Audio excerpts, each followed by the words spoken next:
Já tá? Ah, já botou? Ah, então foi lá. Isso aqui passa. Já tá ligando?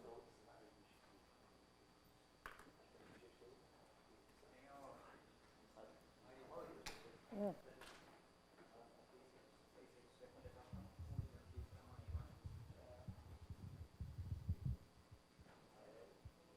Oi, gente. Vamos começar esse novo bloco. Vamos convidar a Carla Stoff, do LNCC, para falar sobre o sistema de computação petaflópica Santos Dumont, tá certo? Por favor, Carla. Obrigada, Marita. Obrigada pelo convite. Dá para escutar? Ah, tá aqui. Bem. Eu sou coordenadora do Senapad LNCC. E eu vou falar sobre o sistema Santos Dumont. O LNCC, como vocês sabem, não sei se vocês sabem, ele era aqui. Ele era aqui há 20 anos atrás, ele foi para Petrópolis. Tá? Então, é interessante. Então, nós estamos agora em Petrópolis e a nossa missão, assim como o CBPF, nós somos um órgão de pesquisa do Ministério de Ciência e Tecnologia, e a nossa missão está em formação de recursos humanos e pesquisa na parte de computação científica. E também nós temos como missão disponibilizar ambiente computacional para processamento de alto desempenho. Tá? Podemos dizer que essas são as duas maiores missões do LNCC. Dentro desse contexto, nós temos lá no LNCC uma pós-graduação em modelagem computacional e nós somos o Sistema Nacional de Processamento de Alto Desempenho. Nós temos a sede do Sistema Nacional, que é justamente o sistema que fornece serviços de processamento de alto desempenho para a comunidade acadêmica e industrial brasileira. Esses centros, hoje, no momento, eles são formados por 9 centros, e nós temos aqui as maiores máquinas estão justamente, não só esse que eu vou falar, o Santos Dumont, como também o Lobo Carneiro, que tem na COP, também é uma máquina de computação petaflópica. O Santos Dumont, na época em que foi inaugurado, em 2015, ele foi a maior máquina da América Latina e Caribe. E, então, nós demos o nome dele, veio justamente porque Santos Dumont também morou em Petrópolis, então era um nome relacionado com iniciativas e possibilidades de prover ciência para a comunidade. Né? Essa foto daqui é o chapéu do Santos Dumont. Tá? Quem já foi visitar, está lá. Esse aqui está a instalação do computador com o chapéu em homenagem.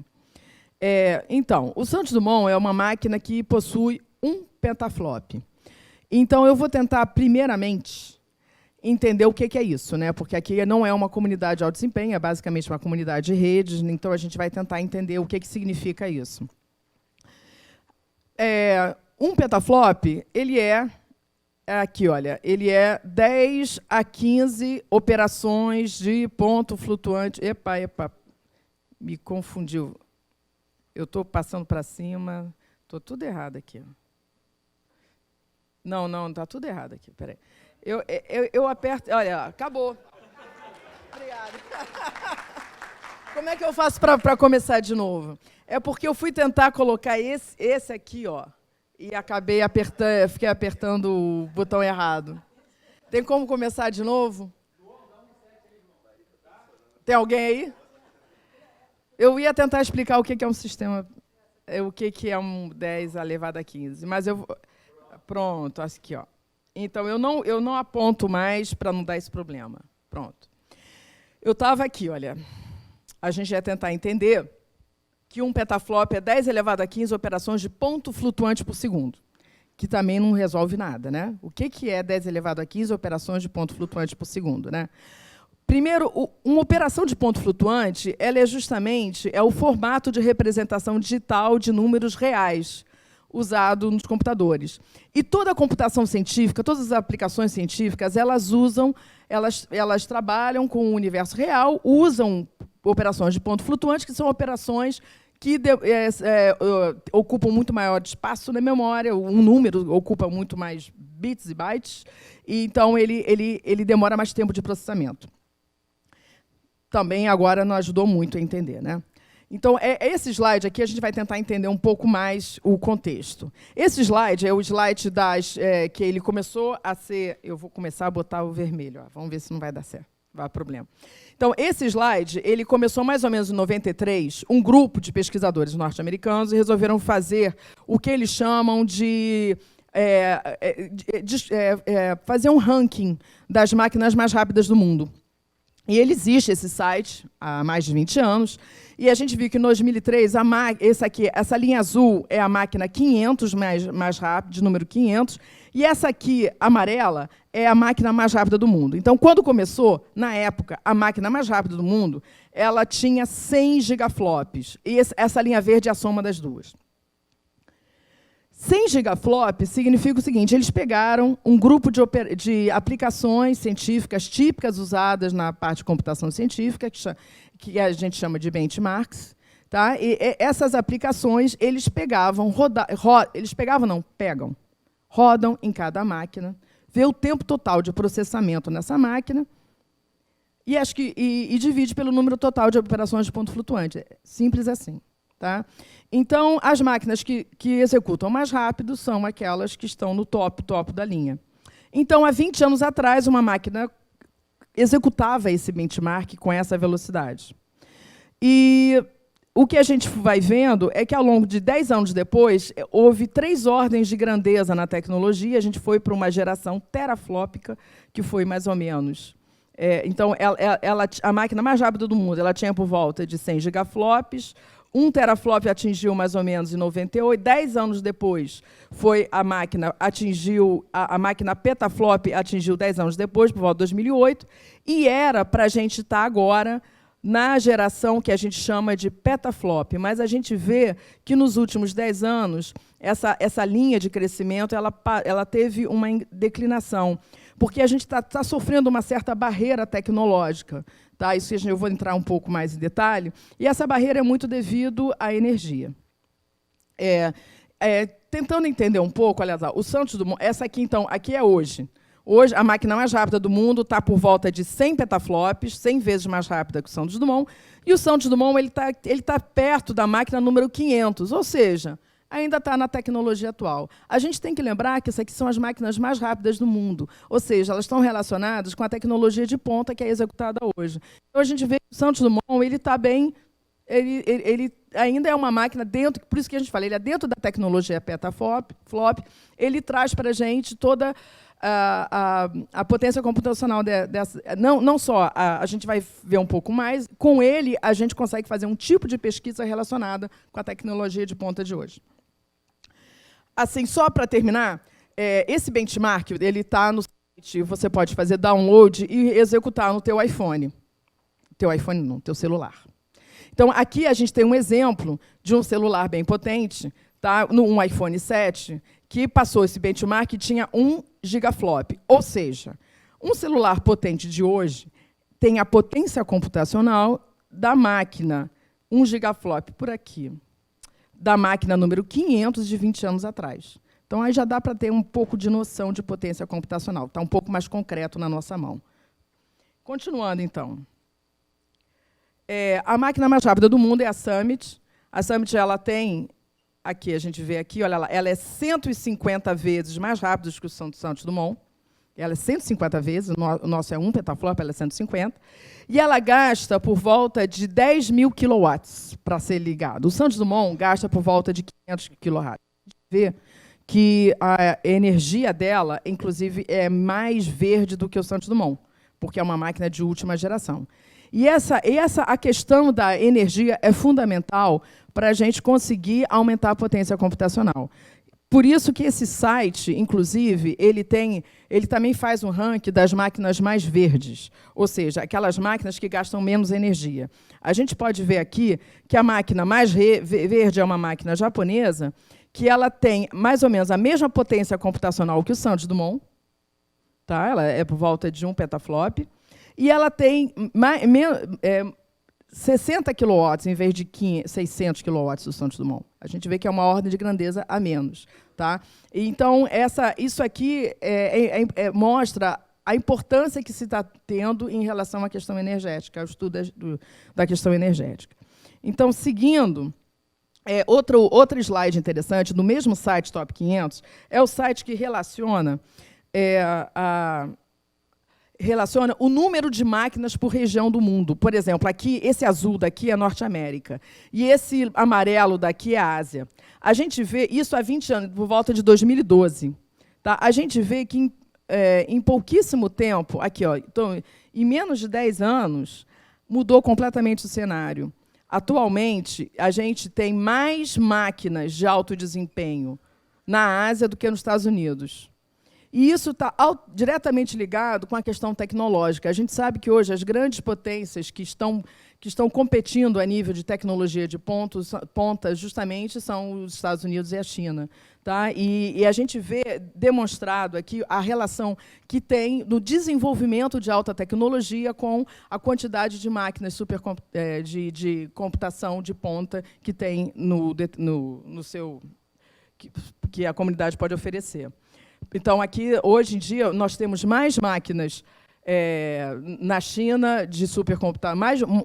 Dentre as 500 máquinas mais rápidas do mundo, 261 estão na China. Por isso que a gente vê o grande problema, a grande ameaça tecnológica que ela está tendo em relação aos Estados Unidos. Então, a gente vai tentar entender um pouco essa questão dessa barreira de energia. Tá? Esse gráfico que eu estou apresentando aqui é um gráfico que todo mundo já ouviu falar, não sei, da lei de Moore.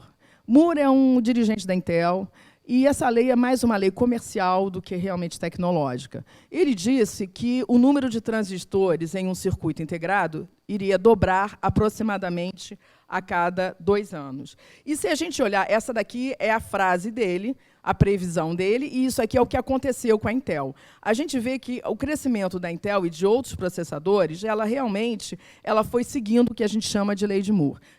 A gente sabe que isso é mais uma questão comercial, porque, por mais que eles tenham desenvolvido mais, eles freavam o lançamento para que todo ano todo mundo comprasse uma máquina nova. Né? É uma lei mais ligada ao comércio que à tecnologia, mas, de qualquer forma, a gente consegue observar que foi aumentando o número de transistores no chip. E esse gráfico aqui é mais interessante ainda, porque, então, a gente vê essa curva, né, que é a curva do número de transistores no chip, que foi aumentando velozmente. E, com isso, como o número de transistores foi aumentando, a distância entre eles foi diminuindo e pôde, assim, ter uma velocidade maior de transmissão e uma velocidade maior, olha só, do desempenho.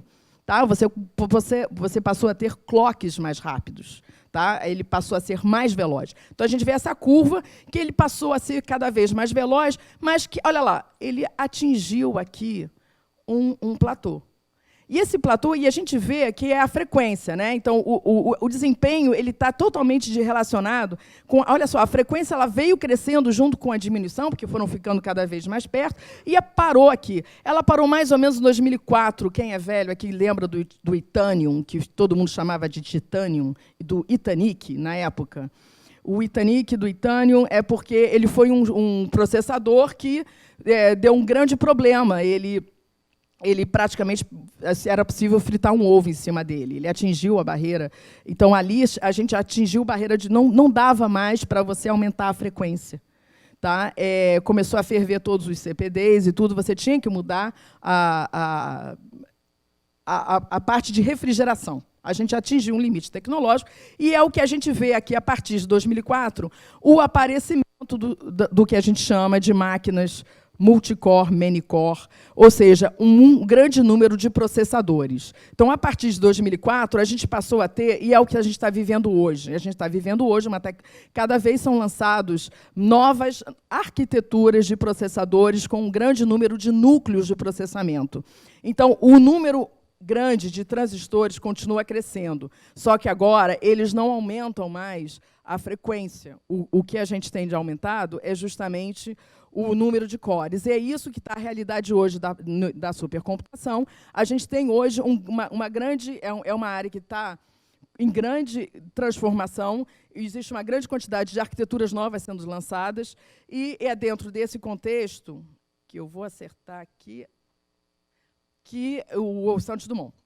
O Santos Dumont, ele tem uma arquitetura híbrida. A arquitetura dele, ele tem aqui, olha só, a gente pode ver que são quatro arquiteturas diferentes dentro de uma mesma máquina. Aqui, ó, a distribuição do número de núcleos e de nós dentro de cada arquitetura dentro dessa máquina. É um total de 18 mil núcleos, tá?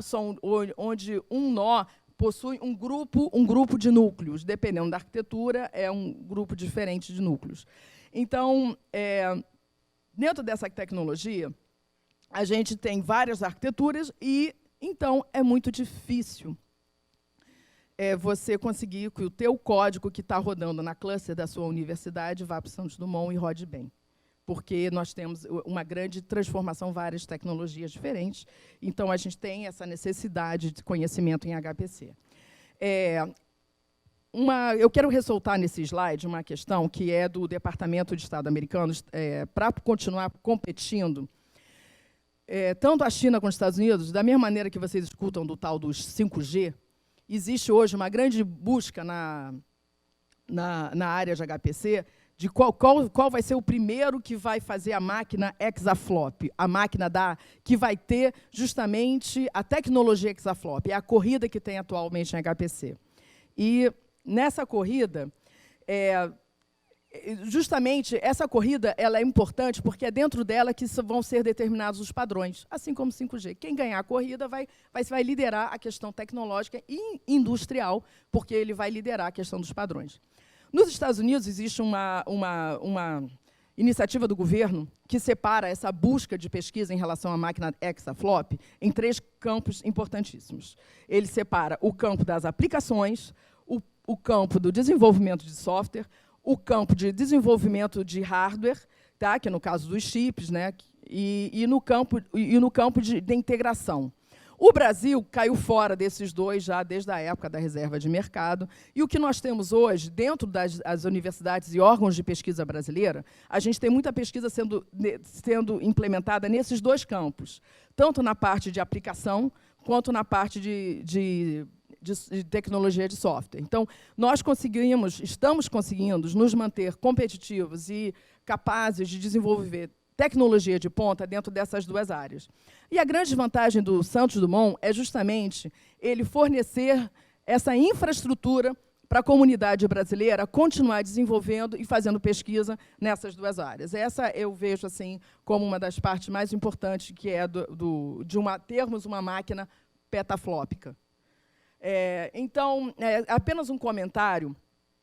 A Europa, vendo a corrida tecnológica que existe, e por uma questão até de soberania, de não ficar... Porque, por exemplo, não sei se vocês sabem, quando a China começou a ficar muito competitiva, os Estados Unidos proibiu a venda de processadores Intel, e a resposta da China foi fazer os últimos um supercomputador mais rápido do mundo com processador próprio. Tá? Então, dentro desse contexto de proteção da sua própria tecnologia, a Europa tem uma iniciativa de estar desenvolvendo o seu próprio processador e seus próprios supercomputadores. Eu só chamo a atenção que o fato da gente ter perdido essa corrida tecnológica, nada impede da América Latina vir tomar como exemplo a Europa e se juntar, caso a gente estivesse num outro contexto também, né? Porque a gente está numa situação que a gente sabe que vai passar rápido, mas essa situação, no futuro, a gente pode vir a voltar a competir a nível de, assim como a Europa, uma iniciativa de diversos países para continuar tendo a parte tecnológica desenvolvida. Bem, então, continuando.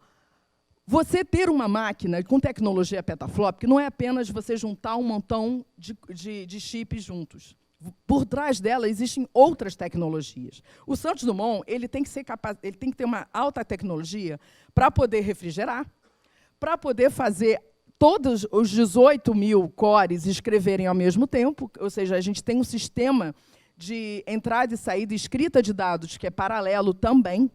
E nós temos também uma rede de alta conexão. Não basta ter uma rede gigabit Ethernet. Cada um desses é 1 gigabit dentro dele. Eu tenho uma rede em forma de árvore conectando todos os processadores. Então, a tecnologia, para ser capaz de ter 18 mil, você ter uma aplicação rodando com grande número de núcleos, ela tem que ter também toda essa infraestrutura por trás dela. E é isso que diferencia o supercomputador de uma cluster que a gente sempre trabalhou. Tá? É a alta conectividade entre elas. Isso aqui é a curiosidade, né? Dentro do nó, ele tem água passando por ele, tá? Que não só passa por dentro do armário, da gaveta, como também dentro de cada um dos nós. E isso aqui é interessante, olha só. Esse gráfico, por exemplo, aqui, um CPD normal. Num CPD normal, que você tem aqui o nosso rack, onde estão os nós de processamento, uma cluster normal, que tem em qualquer uma universidade, o que acontece? Você gasta em refrigeração o mesmo gasto de energia que você gasta para alimentar o rack, você gasta para refrigerar, que a gente chama de 2. Já CPDs que possuem uma refrigeração em volta dos racks, eles conseguem cair para metade. Ou seja, nesse caso, apenas a metade do que está sendo usado para processamento é usado mais para poder refrigerar. E nesse tipo de tecnologia que é usado nos supercomputadores atuais, que é a tecnologia que, como eu mostrei anteriormente, ela entra dentro dos próprios nós de processamento, a gente consegue até 10% de gasto em energia elétrica. Isso é interessante. Então, aqui, ele veio para o Brasil na forma de container. Tá? Não sei se vocês sabem, em 2015, o Santos Dumont ele veio para o Brasil, né, dentro de um contexto de que, na época, os governos anteriores eles tinham como política soberania nacional, então ele não teve licitação, ele foi comprado porque ele iria haver uma transferência de tecnologia, e isso ocorreu. Nós temos hoje a Atos, que é a empresa francesa que trouxe, trouxe a máquina, ela tem hoje uma empresa de tecnologia em Petrópolis, e então aqui foi eles vindo da França, num container montando, o processo de montagem e final. Tá? Então, essa máquina ela foi inaugurada em 2016, e em 2016 ela tem hoje já foram executados cerca de 170 projetos, mais de 1.000 usuários, e isso aqui é o número de jobs, e ela ainda está com a chamada aberta para quem quiser utilizar a máquina. Aqui, esse slide mostra as áreas de pesquisa que estão usando a máquina. A gente vê que são 18 áreas, praticamente todas as áreas de pesquisa estão abertas, inclusive, não só as universidades, como todos os centros de pesquisa e indústrias que queiram fazer pesquisa. Tá? O que tem que fazer é entrar no site e submeter para que seja avaliado por um comitê se realmente o usuário está desenvolvendo pesquisa. Nós temos aqui, no momento, a gente vê os projetos onde, na realidade, esse número são os líderes dos projetos. Ou seja, são projetos, a maioria deles são projetos de colaboração entre várias universidades e vários centros de pesquisa. Então, a gente vê que tem a quantidade. Inclusive, esse slide é interessante, que são os números de usuários. E a gente vê que existem usuários, inclusive, fora do Brasil, usando a máquina. É bem interessante. Aqui é a produção científica que tem sido executada na máquina nos últimos 4 anos. A gente vê que existe uma grande produção científica, só que não apenas em quantidade, como também em qualidade. Por exemplo, essas aqui são as publicações que foram feitas na Science, tá, e na Nature, relacionado com as pesquisas da Zika. Tá? Então, o Santos Dumont ele possibilitou fazer pesquisas de ponta para várias comunidades científicas no Brasil. A máquina, esse slide aqui mostra assim, a realidade de todas as máquinas. Né? Ela começa no ranking, isso aqui é o ranking dos top 500, ela começa lá no ranking, o tempo vai passando, ela vai ficando velha, vai caindo no ranking, vai sumindo do ranking. Né? O Santos Dumont está aqui, está como todas as máquinas. Mas a boa novidade é que nós estamos fazendo um upgrade da máquina. Né? Essa aqui a gente agora está tendo um upgrade, a gente vai passar para 4 petaflop, ou seja, ela vai subir um pouquinho no ranking, e o bom é que vai ter muito mais máquina para a comunidade científica poder usar. Então, ela segue a ideia de que nós vamos ter 3 arquiteturas distintas na máquina para oferecer para a comunidade.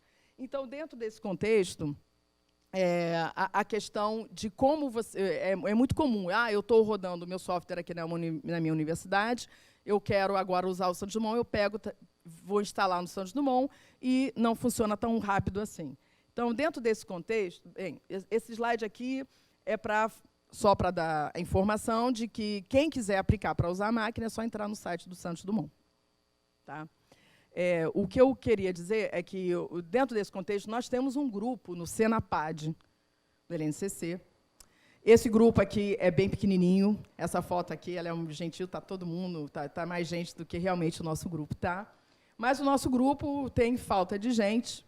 E o que nós fazemos, a gente tenta ajudar ao usuário a fazer justamente... Ele começa a usar o Santos Dumont e a gente ajuda ele a tentar usar da melhor forma possível os recursos computacionais da máquina dentro da sua aplicação. Por exemplo, essa aqui é uma colaboração que a gente tem com o INPE, o pessoal do INPE e do IAG, tá? E com o software Brahms. O software Brahms é um software desenvolvido no INPE, tá? Que é usado pelo CPTEC, para previsão de tempo e clima. Esse software, por exemplo, aqui é o exemplo que a gente vai tentar mostrar o que a gente fez. Né? Então, a gente tem o domínio. O que acontece? Nós temos sensores por todo o Brasil. Esses sensores coletam as condições iniciais de temperatura e pressão, e a gente vai fazer uma simulação. A aplicação ela faz uma simulação de com aqueles dados de entrada, o que vai se desenvolver daqui a 24 horas. Chuva, tempestade, furacão, etc. Então, dentro desse contexto, aqui nós temos esse software que rodava no CPTEC com esse ambiente aqui. Ele foi otimizado para rodar no CPTEC com 1000 nós de processamento. Então, a gente trouxe o CPTEC e botou no Santos Dumont. No Santos Dumont, ela passou a rodar com 13.000 nós de processamento. Só que, o que aconteceu? Ela não ficou 13 vezes mais rápido. Se eu passei a ter 13 vezes mais nós, eu deveria ficar 13 vezes mais rápido.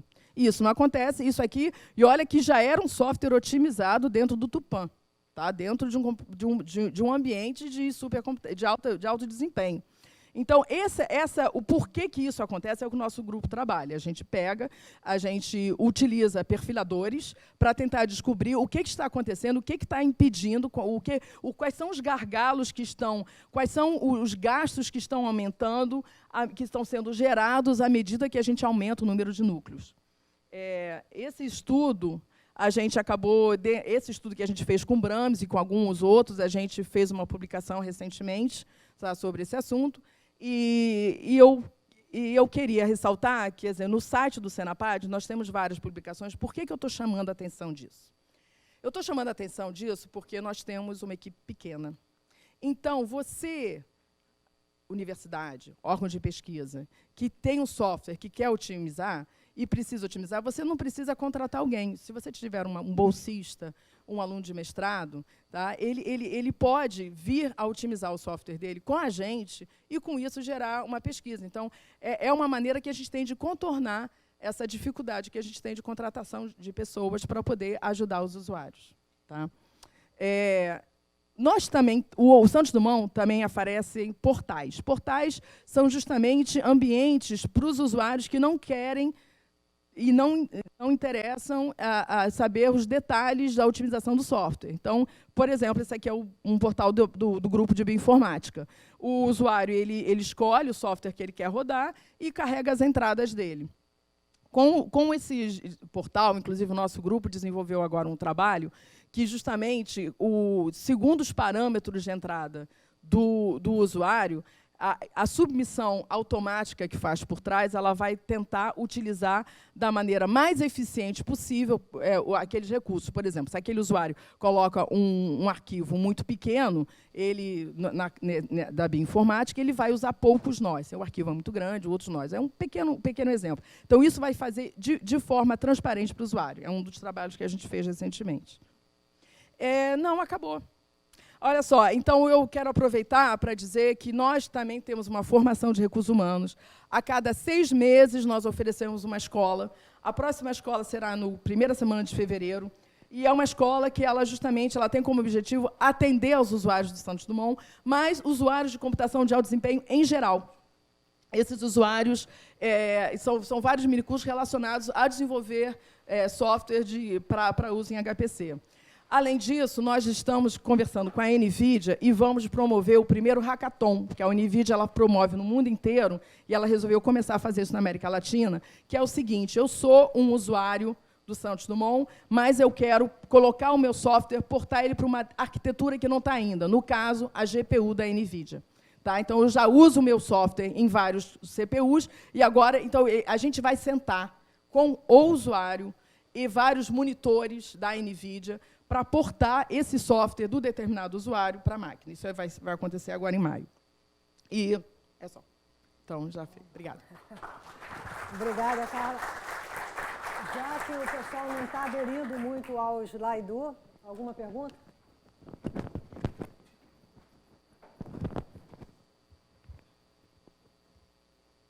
Tem alguém que está com alguma dúvida? Acho que o pessoal ficou com a cabeça meio perturbada. Falei rápido, né? Eu falo rápido, desculpa. É que eu também estava achando que tinha coisa. Não, então estamos atrasados, sim. Olha só, isso aqui é uma pergunta interessante que talvez interesse a outras pessoas. Nós não exigimos nada. Tá? A gente aconselha que, pelo menos, já programe em C, C++. Não, em C. A maioria é C, Fortran. Se você já é suficiente. Você já vai... É a exigência mínima. Tá? E o que a gente faz? Os minicursos são hands-on. Nós vamos dar aquela introdução a como usar um determinado modelo de programação e no final do minicurso, ele entra no Santos Dumont e executa exemplos e como usar aquele tipo de modelo de programação, que, no caso, OpenMP, GPU, na infraestrutura do Santos Dumont. Ok. Vamos agradecer a Carla. Muito obrigada, Carla.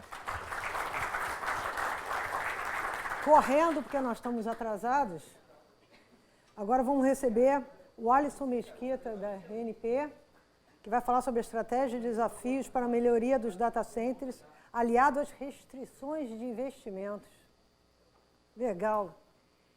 Esse é o cara, é ele que fez o planejamento do nosso data center. Deixa eu falar aqui rapidinho.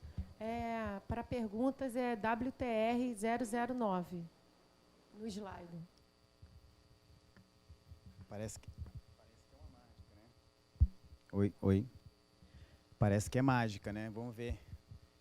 Mas é um assunto que, para muitos clientes da RNP, é importante, né? Tem pessoas que estão no interior, não sei se é o caso daqui do estado do Rio de Janeiro, mas a gente vai em alguns locais, colocar bem pertinho da boca para ficar assim. Aí acontece. Existe clientes que têm vários problemas, né, nos seus centros de dados. Mas antes, teve uma pergunta aqui, né, inclusive falando sobre a Instrução Normativa 1, acho que foi você, né? Falando sobre o incentivo. Na verdade, a gente dá preferência para computação em nuvem, né? E eu estou falando aqui sobre desafios de melhorias do data center. E aí é uma pergunta que às vezes fica assim, né? Ué, mas como é que as pessoas estão querendo investir em data center se a instrução é para investir em nuvem? Né? Só que no nosso caso, ainda mais nesse caso aqui da RNP, em todos os pontos de presença, é um nó de rede, né? Você não tem como botar o roteador lá na nuvem, né? Tem um ponto ali, núcleo principal, onde tem que distribuir a conectividade para outros clientes. Então, nós somos obrigados a manter uma sala com infraestrutura. Depende do negócio. O nosso negócio depende que tenha essas salas, né? E aqui também passa por isso, aqui no Rio de Janeiro. Então, vamos falar sobre o que nós podemos melhorar, porque a maioria dos problemas que tem nos locais eu não consigo mais colocar aí servidor nessa sala, está fechado, e o que eu faço? Vou ter que investir mais e é muito caro, né? Como vai ser o CAPEX? Como vai ser o OPEX? E aí nós vamos mostrar aqui o que a gente ainda pode fazer, né? Vamos conhecer. Primeiro, falar para vocês que sou engenheiro eletricista, né? Dentro da RNP sou responsável pelo NOC. Nós temos 3 data centers, um em Brasília, em Manaus e em Recife, né? Que a RNP controla. E nós também somos responsáveis, a mesma área, pela infraestrutura de todos os pontos de presença da RNP. Então, quando tem que fazer investimentos, né, tanto para melhoria quanto correções, operações, também é a nossa responsabilidade lá do nosso setor. Eu sou dentro de uma certificação que tem mundial. Eu tenho uma certificação de especialista, né, em operação e design para data centers. Então, eu tenho bastantes estudos em relação a isso.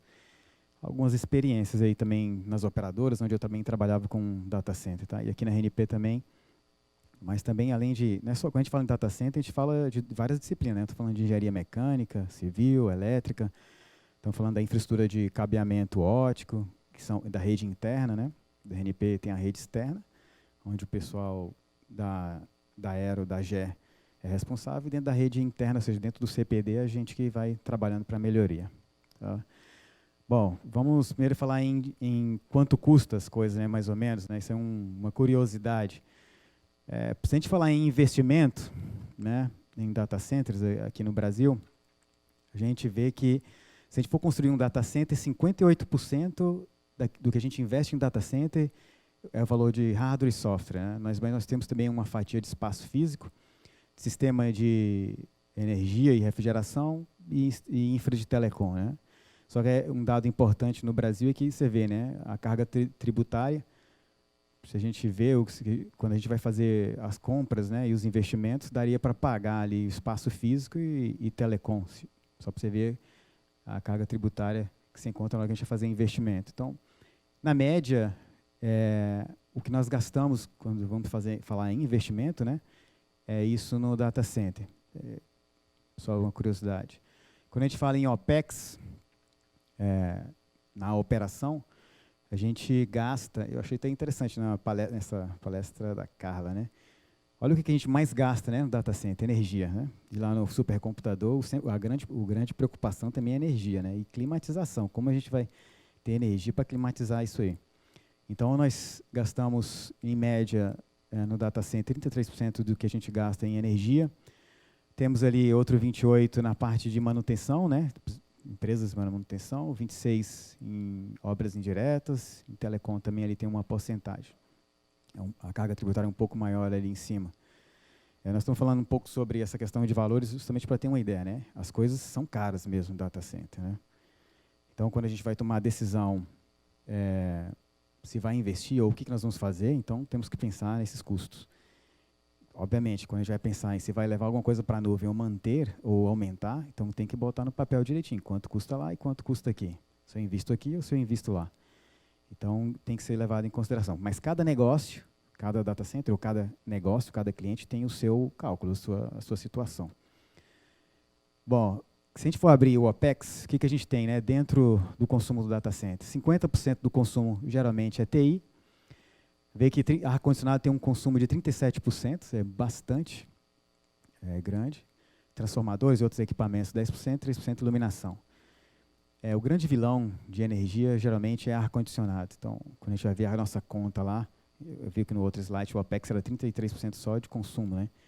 Então, a gente vê que dentro desse consumo, a maioria dele tem a parte TI, mas também tem essa parte que é muito grande.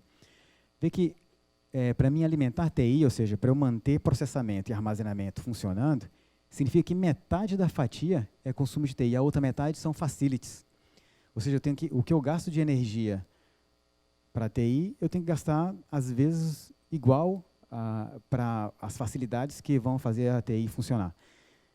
Isso depende de um indicador que foi até falado pela Carla também, que é o PUE. Que seria a efetividade desse consumo de energia. Como a gente trata isso? Porque, em alguns casos, em alguns data centers, o consumo desses facilities, essa parte da metade para lá, é maior do que a quantidade de consumo de TI, né? Lá para aqueles racks que ela estava mostrando. Depende da tecnologia de refrigeração, você teria um PUE muito melhor e estava descendo ali e tendo uma maior eficiência na energia elétrica, né? Ou seja, gastando mais energia com TI do que com outras facilidades. Então, é uma das nossas preocupações, né? Geralmente, quando a gente fala que no data center não entra mais nada lá, não posso mais colocar servidor aqui. É porque é um problema de energia, certamente, né? Nunca, às vezes, é espaço. Sempre a gente consegue mais espaço, mas geralmente o cara fala assim, não pode mais colocar porque senão o ar-condicionado não suporta mais. Ou porque se colocar, o circuito já está sobre alta demanda. Então, não é possível. Ou vai superaquecer o circuito ou vai desligar o disjuntor, né? Muito bem. Então, como a gente vai continuar crescendo, manter a alta confiabilidade do data center, a alta disponibilidade, sem grandes investimentos, né? A resposta parece que é boba, mas depois eu explico exatamente, né? Quando a gente fala em eficiência energética, a gente quer dizer assim, como nós fazemos as coisas, né? Os procedimentos, como elas são feitas, os métodos e os estilos. E dentro da parte do data center, nós temos receita de bolo para essas coisas se encaixarem, né? E dentro da parte de data center, aqui no Brasil nós não temos, mas na Europa foi feito um código de conduta para data center, e esse código de conduta, justamente, ele identifica essas questões chaves e essas soluções que nós podemos fazer para melhorar algumas coisas dentro do data center para eu conseguir continuar crescendo. Então, eu vou colocar alguns tópicos do código de conduta.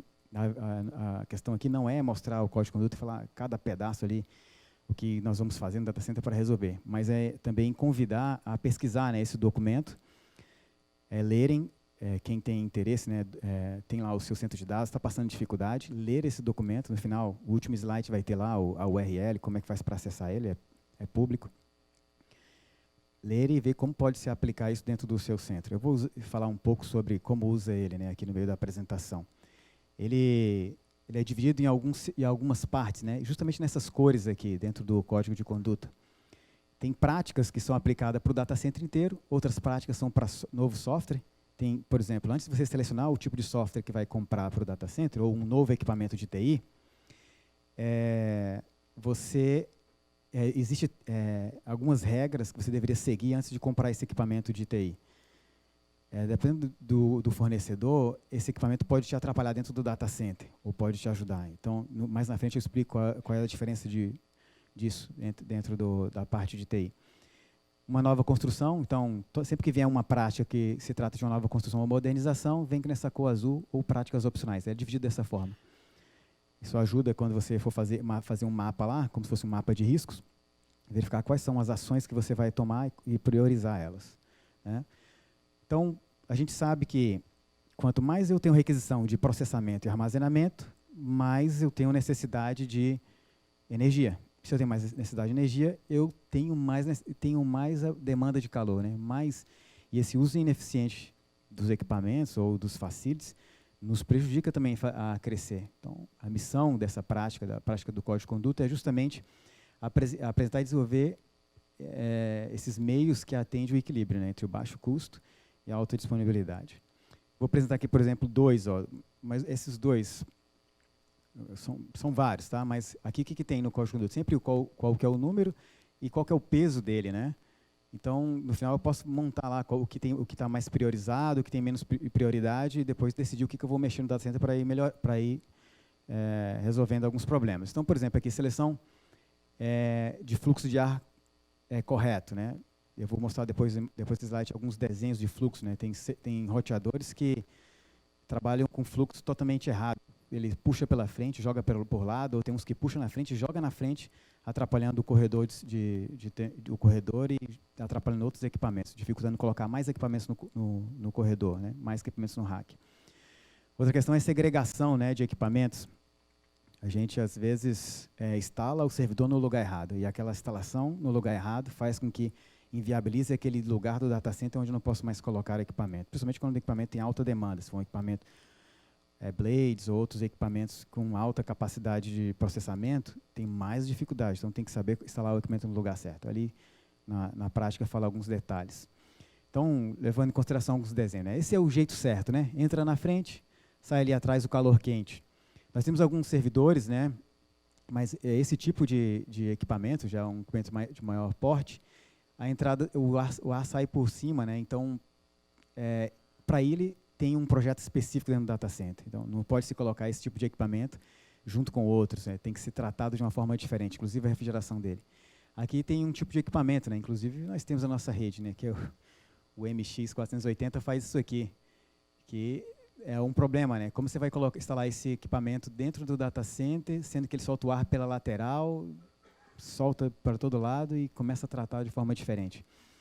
A gente vê que nesses desenhos que o fluxo de ar, quando ele sai para a lateral, ele realimenta, né, o próprio rack, e esse ar quente ele volta de novo para o equipamento com dificuldade. Outros casos onde o problema não é no próprio rack, mas na construção do data center, onde tem essa realimentação de ar quente lá de trás para frente, fazendo com que os equipamentos fiquem com os coolers em alta rotação, gastando mais energia, os equipamentos estragam disco com uma facilidade mais alta, tudo atrapalha. Se for colocar mais outro equipamento nesse rack, eu não consigo, porque já está todos os equipamentos sobre alta temperatura e eu não tenho mais coragem de colocar mais nenhum servidor lá, porque eu tenho medo. Geralmente eu vejo isso entre as pessoas aí nos data centers. Aí você vê outra questão aqui de realimentação, né? O ar saindo ali por trás do rack e realimentando de novo. Então, os equipamentos, os primeiros servidores, ficam com uma temperatura bem diferente desses equipamentos aqui de baixo, porque o insuflamento vem por baixo.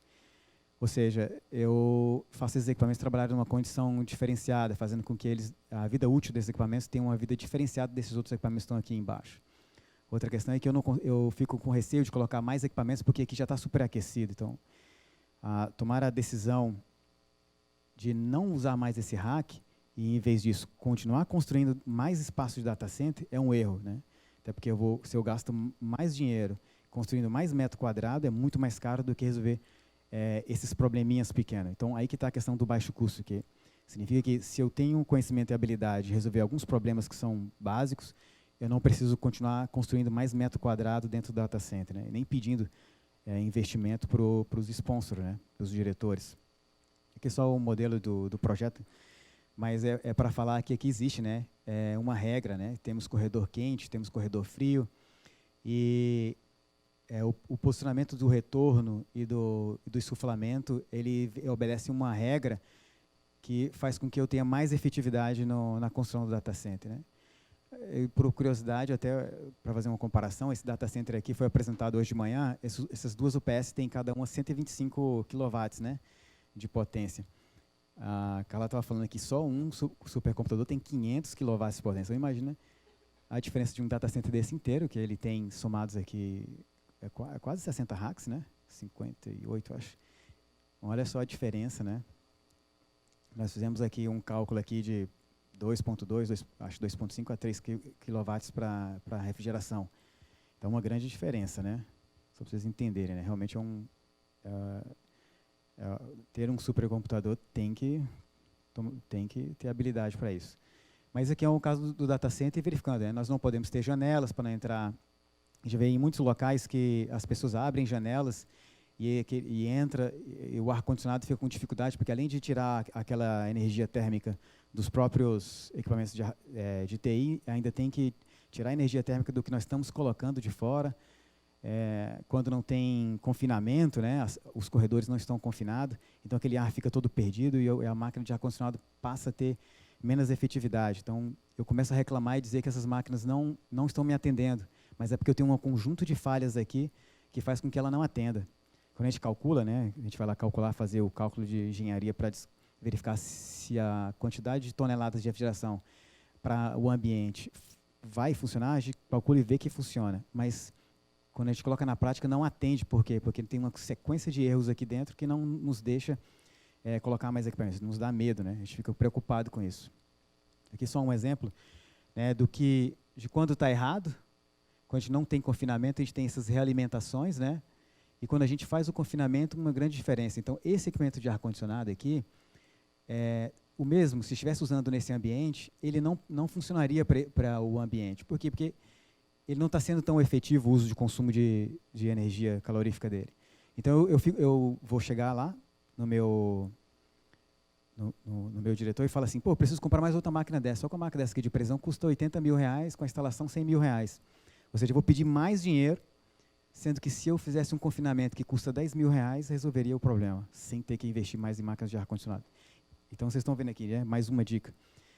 Então, como eu posso continuar crescendo sem pensar em grandes investimentos? E pensar em casa e como eu posso melhorar. O Código de Conduta ajuda a pensar nisso. Tá? Mas outras práticas, bem rápido, né? Falando aqui sobre o uso de virtualização.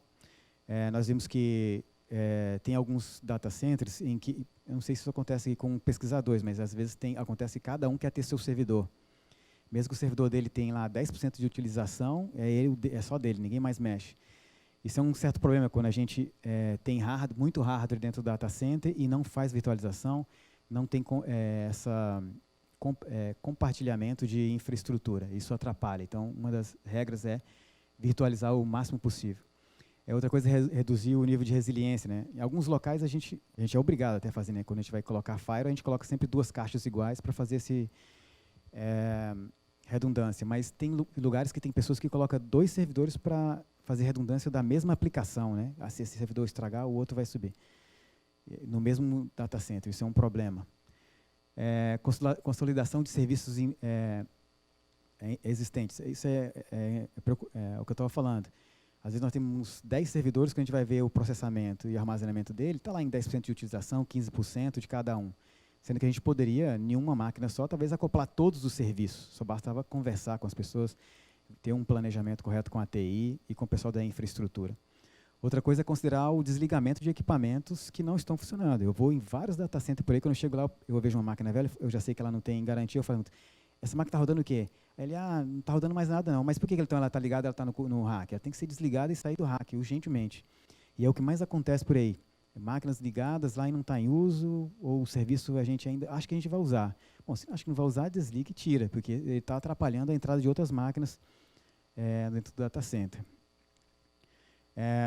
Aqui nós estamos falando de set point, né? Qual que é a temperatura certa que eu tenho que regular lá no data center?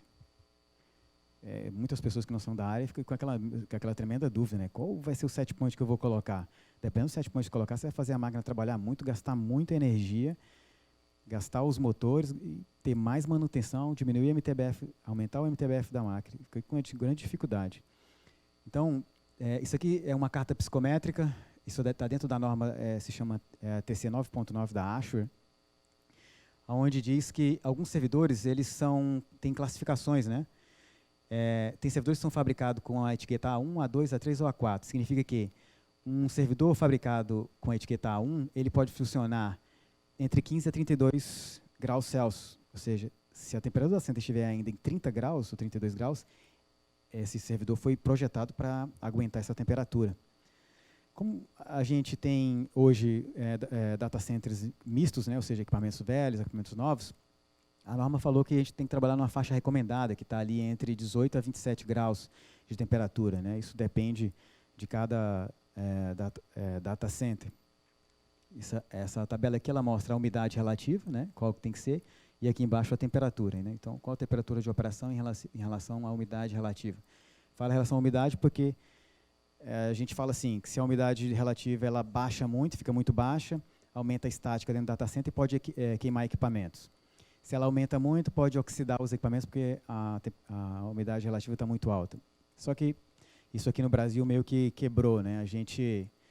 Quando a gente vai trabalhar dentro dessa faixa de 18 graus até 27, e a gente vai analisar a máxima e a mínima de umidade relativa, a gente vê que é muito difícil, ainda mais, vamos ver aqui no estado do Rio de Janeiro, para ela atingir o ponto de orvalho, ou seja, aquele ponto que começa a sair do estado gasoso e ir para o líquido, né? Começar a criar aquele líquido, aquele suor que acontece ali em alguns locais, teria que estar numa condição ali de temperatura externa em torno de 3,3 graus, né, para atingir, coisa muito difícil. Então, a gente tomou a decisão, né, isso nas nossas conferências, nós fazemos data center aqui no Brasil, em que não era necessário mais investir em umidificadores, né. Tem equipamentos de precisão que já vêm com, isso é um item opcional, os equipamentos de precisão eles podem ou não vir com essa parte de umidificação. Então a gente viu que essa nova norma, a que saiu em 2015, que aqui não era necessário a gente investir nesse tipo de sensores. Isso é muito bom, porque a gente não precisa mais, a gente vai ter uma redução de consumo de insumos, né? Antes a máquina tinha que estar ligada à água para ela, ou para ela aumentar a umidade ou ela retirar aquela umidade. Então, eu tenho uma redução também de alguns custos operacionais, também muito importante. Isso aqui é só um detalhe, isso aqui é uma engenharia meio braba, eu falo muitas coisas aqui, mas se a gente for tratar cada detalhe, a gente tem que entrar num assunto muito profundo. Alguns casos reais, né, que a gente vê por aí, as coisas, geralmente no Brasil, começa assim. A gente tem uma sala normal e, de repente, tem que colocar um servidor para funcionar. Então, é dentro dessa mesma sala que a gente trabalha, a gente coloca o rack para funcionar e o servidor ali em cima. Isso aqui é o KVM, né? E o rack é de acrílico mesmo. Isso aqui é dentro de... Não posso falar, mas é perto da gente isso aqui, viu? Então, começa a funcionar desse jeito. Aí está aqui o PS, começa a funcionar assim rapidamente. Tá? Aí a gente coloca em cima da mesa também. Tá? Isso aqui não é falta assim que eu vi na internet, não. É coisa que acontece. Eu estava lá, eu tive que ir lá para reparar isso aqui, para consertar.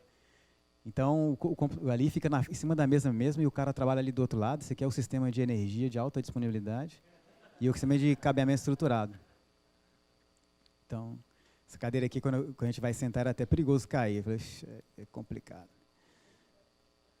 Quando eu fui sentar nela, para trabalhar, quase cai. Bom, esse aqui é um outro caso. Esse é um outro caso que a gente tem que evitar, né? Você vê, a gente tiramos o piso elevado só para passar um cabo. Só que aí a gente não colocou de volta, aí o que aconteceu, né? Aí eu não podia mais, né? Esse tanto de cabo aqui dificulta a saída do ar quente. O equipamento trabalha sobre alta temperatura. Eu fico com dificuldade de colocar mais equipamento no rack do lado, porque eu tenho dificuldade, eu acho que não vai funcionar. No próprio rack eu tenho medo de colocar mais equipamentos. E eu fico meio refém do data center, né? Por causa disso. Você vê, hoje em dia, esse aqui é um sistema, isso aqui custa muito dinheiro, né? Então é uma questão de dinheiro. Ó. Nós pagamos o Candolet. Quem fez isso aqui, né, no passado? Teve que comprar tudo isso aqui para fazer a instalação. E ainda tem um problema aqui, aqui tem cabos óticos passando aqui, ó, ou cabo de rede, né? Significa que nós temos um problema. Além de gerar, pode gerar indisponibilidades, ou seja, quando eu for passar um cabo aqui, eu posso desligar esse cabo de energia e desligar o rack. Esse ponto é um ponto também de superaquecimento, ou seja, pode superaquecer e gerar indisponibilidade, até incêndio, até porque aqui embaixo também tinha madeira, né? Tá vendo aqui? Então, hoje em dia a gente nem faz mais isso, é muito mais barato do que isso hoje. Hoje a gente pega esse cabo PP aqui e já lança direto para a régua e solda direto no barramento, ou seja, a gente não gasta dinheiro nem com isso aqui. Então, as decisões que a gente toma podem criar um monte de risco, não sei se tem analista de risco aqui, se tiver, ele olha para isso aqui e chega e fala assim, nó, que tem tantos riscos aqui para anotar. Quem já fez 27.005, né, 31 mil, já sabe, né? Então, o que acontece? Além de economizar no investimento, quando eu tomo a decisão correta, eu tiro um monte de riscos, né, na hora de construir corretamente. Uso de transformadores, né? Eu coloco o transformador na entrada do PS, passa pelo PS e transformador na saída do PS. Ou seja, eu tenho 3 pontos de falha, além de cada transformador consumir energia, porque ele transforma energia elétrica em energia térmica também. Parte da energia é perdida para a temperatura, por essa temperatura que ele tem, por causa dessa energia. Então, é um problema. Aqui é uma outra questão, né? Antigamente, vários servidores da Dell também vinha com esse negócio que era um organizador de cabo, que a gente, toda vez que chega num lugar, manda retirar na hora, porque os servidores que estão aqui, o ar quente nem sai, nem passa por aqui. Gera um grande problema para dentro do equipamento. Então, além de ter ações dentro do código de conduta para data center, também tem para TI. Nessa parte de TI, nós não podemos instalar isso aqui. Instalar isso aqui é um grande crime, né, para o data center. Atrapalha demais o funcionamento do equipamento e a instalação de mais equipamentos dentro do data center. Isso é um grande problema. Um outro exemplo, né, você vê aqui, nessa configuração aqui, o pessoal decidiu comprar 1, 2, 3, 4, e ainda tem um aqui, 5 UPS desse modelo. Ou seja, além de quem tomou essa decisão, é um erro, porque ele tem que fazer manutenção de 5 UPS diferentes, ele tem uma limitação, porque ele está colocando por rack, ele não tem espaço para colocar no rack, teve que colocar no chão. Se ele tivesse uma UPS para atender todo mundo, ele teria só, se fosse olhar para o contrato dele de manutenção, ele ia pagar menos do que ter que pagar para 5 UPS. Então, tomar decisões erradas faz a gente gastar mais também. Além disso, nós temos aqui, né, os racks sem tampa cega, ou seja, realimentando o ar frio com ar quente, rack com tampa de acrílico, caixas de papelão lá em cima, vários pontos também, se for para verificar a análise de risco, né? Um grande problema. Bom, o que a gente faz então? Eu estava até falando isso hoje no comentário, né? É muito mais fácil a gente qualificar as pessoas, né? Essa é a peça-chave, né, da identificação de oportunidade. Porque a gente fica pensando, sempre fica na dúvida, né? O que a gente tem que fazer? A gente aumenta o set point do Chile? Quais são os impactos? A gente vai enclausurar o corredor quente ou frio? Qual a decisão que vai ser tomada? O Chile com refrigeração a ar ou a água? Qual a decisão a tomar? E essa questão do treinamento é importante, porque a gente percebe que 73% das falhas são causadas pelas pessoas, ou seja, pode ser evitado. Então, o desenvolvimento das pessoas, você vê o que eu estava falando aqui, muitas coisas poderiam ser resolvidas se as pessoas tivessem com conhecimento e habilidade para resolverem, né? Então, é uma grande questão a ser resolvida. Hoje, se eu sou obrigado a manter o centro de dados, então eu sou obrigado a pegar os meus técnicos e desenvolver eles, porque senão eles vão tomar decisão e vão me pedir dinheiro de forma errada. E eu vou ter que investir e depois reinvestir de novo. E é o que eu falei hoje, o que mais muda aqui para o data center do Rio de Janeiro é a melhoria da cabeça das pessoas. Elas vêm construindo o data center e com isso vêm aprendendo, tendo mais conhecimento de como funcionam as coisas. A primeira vez que eu vim aqui, eu perguntava, esse quadro, quem alimenta esse quadro? Ninguém sabia. Esse disjuntor liga o quê? Não sei. Então, é algumas coisas que, na hora que dá um problema e ninguém sabe o que fazer, que vai desligar, na hora que der um incêndio, não sabe nem o que vai fazer. O incêndio que eu falo, um incêndio mesmo, começar a pegar fogo, o que eu vou fazer? Desliga o quê? Nem sei, porque eu não sei como o data center funciona. E isso aqui mudou muito, né? As pessoas hoje têm conhecimento de como as coisas funcionam. Temos que aprender muito mais ainda, né? Tem muito a desenvolver. Somos obrigados a manter o data center em funcionamento, temos que manter a alta disponibilidade e continuar crescendo. Então, temos que investir nisso, né? Aqui temos algumas normas que nós utilizamos. Seria muito bom quem é gestor anotar isso, ter ideia isso aí, para passar para a equipe e pedir para a equipe consultar e fazer leitura. Isso é importante para manter o conhecimento. Às vezes não tenho dinheiro para pagar o treinamento agora, mas eu posso ler algumas coisas e ter conhecimento também. Tá? Era isso, é bem rápido. Eu agradeço pelo convite de vocês. Estou aberto agora para algumas perguntas.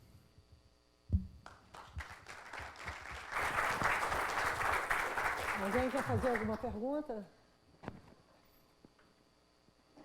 Leva lá. Por favor. Dinado falou que tem algumas perguntas anotadas no bloco de notas. Mas deixa isso para reunião, né? Mais Olá. Alô. Boa tarde. Eu teria 3, na verdade, mas eu vou tentar me resumir. Um tempo na infraestrutura pública a gente entende que orçamento é uma coisa sempre muito complicada, dinheiro é uma coisa muito complicada. E eu vendo ali as questões das UPSs, me pareceu interessante ter a distribuição delas em, sei lá, 4 ou 5 aparelhos distintos, ao invés de ter uma só para o data center, porque na maneira como eu vejo a gestão do dinheiro público, me parece mais eficaz a gente ter alguns equipamentos separados para facilitar a manutenção, porque se eu tenho uma UPS só, ou duas, e as duas, no caso, que são as redundâncias, né, elas param de funcionar, eu fico com o meu data center totalmente inoperante. E, na sua visão, essa questão da gente distribuir, por exemplo, em 5 UPS, no caso, uma para cada armário, para facilitar a manutenção dela no futuro, vamos supor, a gente queimou uma UPS, a gente perdeu um armário, então é mais fácil eu consertar uma UPS porque custa R$2.000 do que consertar uma que custa R$500 mil. Na sua visão, isso seria viável dentro de um desenho, de um data center moderno hoje? Ou a gente tenta mesmo evitar esse tipo de trabalho, assim, distribuir essa coisa dessa forma? Depende de como ela é ligada eletricamente lá no data center. Naquele caso lá, era uma UPS por rack. É um grande problema aquilo administrar, porque cada rack tem o seu e sem redundância, só tinha uma, então é um problema. Mas quando a gente tem, vamos falar de UPS, como aqui é o projeto daqui do Rio de Janeiro, você tem 2 UPS. Uma só sustenta todo o ambiente. Por que tem 2? Porque se aquela estiver em manutenção, eu posso desligar para fazer manutenção enquanto a outra segura.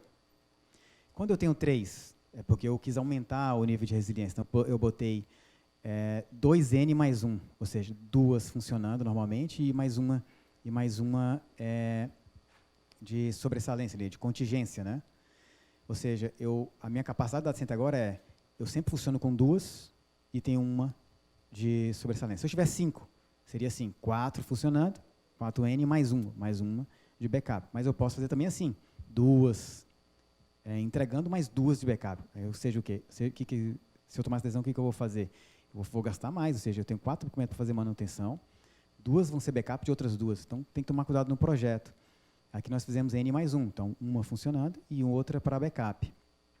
Agora eu posso ter só uma também, então ela tem que ser então modular, que tem vários equipamentos modulares no mercado para vender. Ou seja, é só uma caixa, mas ela tem vários módulos e a redundância está entre os módulos. Depende do projeto. Tá, obrigado. A minha segunda dúvida, eu vou falar na questão da certificação, porque acho que é o que o pessoal mais conhece aqui.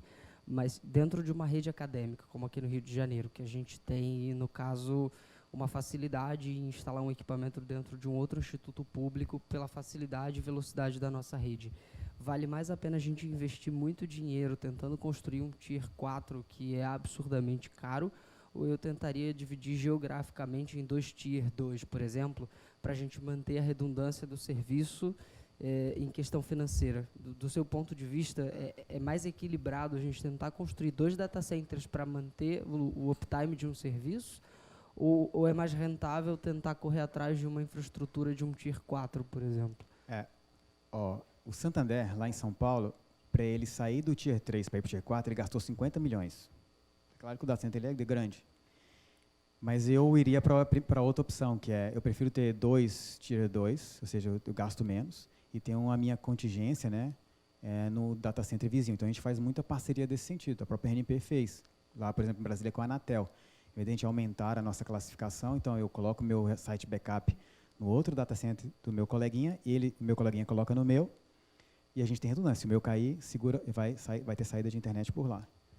Isso é mais barato. Alguma pergunta? Podemos encerrar? Na confraternização, vocês vão conversar com ele. Valeu. Obrigado, gente.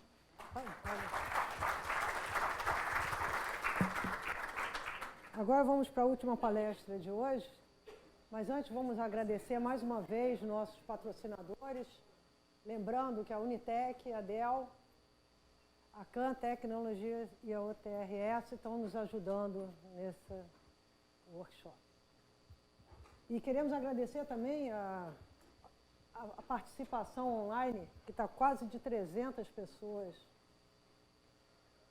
Aqui está bem menor. Jorge Mansur, do OAN, vai falar uma visão da rede deles do Observatório Nacional. Para perguntas é WTR 10, no slide.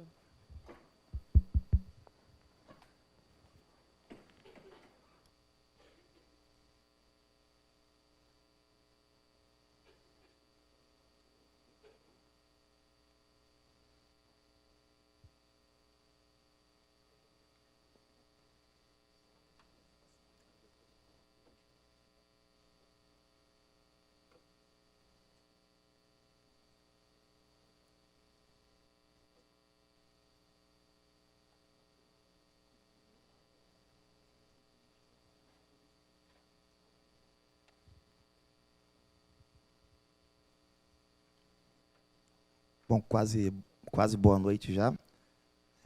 Agradecer a oportunidade, o convite da Marita. Alisson, parabéns pela apresentação. Foi uma pena não ter te conhecido antes, porque a gente passou alguns bons bocados aí para alcançar um nível de maturidade em data center, né? Então, para quem não conhece o Observatório, acho que a maioria que conhece, é um instituto de pesquisa em geofísica, astronomia e meteorologia do tempo e frequência. Dia 15, agora, a gente completa 192 anos, é uma instituição quase bicentenária. Então, a gente vai fazer aqui uma apresentação mais de um estudo de caso, demonstrando para vocês como é que foi nessa linha do tempo a evolução da rede do Observatório Nacional, tá? Tanto em infraestrutura e serviços. Tá, ok? Bom, na década de 90, eu nem sonhava em estar no observatório, aliás, eu tinha 10 anos de idade nessa época, tá? tínhamos lá salas separadas, né? Algumas salas com pesquisadores trabalhando separadamente, com arquitetura SAM. Tínhamos lá os Sparks 2 e os Sparks CLC, desculpa, com seus 32 megas de memória, funcionando para computação científica. Tá? Cabos coaxiais, impressoras matriciais, eram uma infraestrutura totalmente isolada e não conectada. Tá? Tínhamos, nessa época, 512 kilobits por segundo de conexão. Tá? Eu não vou me estender muito nesse tempo passado para a gente poder falar do que a gente tinha de infraestrutura de data center num passado recente e o que a gente evoluiu até então. Tá? Em 98, 99 surge a divisão de tecnologia da informação da instituição. Tá? Identificou-se na época ali que começou a surgir uma grande massa de dados, a necessidade de backupear esses dados através de fitas DAT na época. Passamos para par trançado, já saímos do cabo coaxial, começamos a desenvolver algumas arquiteturas em banco de dados, na época arquiteturas básicas em Axis, coisas que eram até há tempos atrás, acreditem, e ainda mantínhamos a 512 kilobits por segundo. Tá? Na década de 2000, começamos a ter servidores pontuais, tá? Dentro de salas específicas. Tá? Esses servidores da SAM ainda, né, serviam para rodar computações científicas, programas científicos, né, dos pesquisadores, como Supermongo. Começamos a ter alguns serviços já de internet, como DNS, e-mail, FTP, Telnet. Tá? Começamos a ter uns servidores também alocados dentro da instituição e dentro da área da informática. Tá? E dali já passamos a evoluir para o nosso link de internet a 2 megabits por segundo. Tá? Então, aí a gente começou a trabalhar já mais numa arquitetura cliente-servidor. Tá? Daí começou a aumentar também um pouco a equipe de TI, né? E foi nessa evolução que foi surgindo, acho que como qualquer instituição, como na palestra anterior o Alisson falou, em pequenas salas, a gente instalava um computador e, com a necessidade de aumento da instituição, iam colocando mais máquinas, mais racks, e começava aquela sala não ser adequada para receber aqueles tipos de equipamento, por exemplo. Né? Então, com a evolução da década... Opa, passou direto, deixa eu voltar aqui. Com a evolução da década, como foi falando, essa demanda foi crescendo, foram acrescentados mais racks, mais computadores, a demanda institucional foi também aumentando, então a gente começou a ter uma necessidade de serviço 24/7. Tá? É uma coisa que também tem que ser sempre avaliada, porque a gente tem essa necessidade do serviço 24/7, mas a gente também não tem a mão de obra adequada para esse tipo de serviço, a gente não tem equipamento adequado para esse tipo de serviço, energia, capacidade de energia, capacidade de ar-condicionado, para a gente garantir um serviço 24/7. Então, isso foi algo que a gente foi batalhando durante o tempo, brigando por questões orçamentárias também, a gente foi enfrentando dificuldades. Né? Nessa década também a gente passou, acho que em 2006, se eu não me engano, a um link de 34 megabits por segundo, que era o link comercial da Oi, oferecido pela RNP. Começamos a ver uma melhora de infraestrutura também dentro do Instituto, mas também não era nada que a gente achava como adequado. Né? E em 2015, a gente foi contemplado lá na rede Comep com link de 1 gigabit por segundo, numa abordagem dupla. Tá? E em 2016, se eu não me engano, acho que não tão exato assim, chegamos a 10 gigabits por segundo, também numa abordagem dupla, que hoje a gente está no Anel Norte, conectado na UERJ e na Cefet. Tá? Então, a gente vai passar aqui nessa visão, uma visão plana do data center. Não eu até procurei lá fotos, não foi por vergonha. E também aquelas fotos, não do Observatório Nacional, vou deixar bem claro aqui, que o Alisson mostrou, tá? Mas era bem parecido. Né? Acho que era bem parecido. Porque acho que todos os institutos passaram por isso na sua crescente do departamento de TI, do seu data center. Né? Foram colocando algumas máquinas, aumentando o número de racks, aumentando o número de suítes, e quando foi percebendo, aquilo já estava aglomerado ali e já não era mais capacidade suficiente para atender. Né?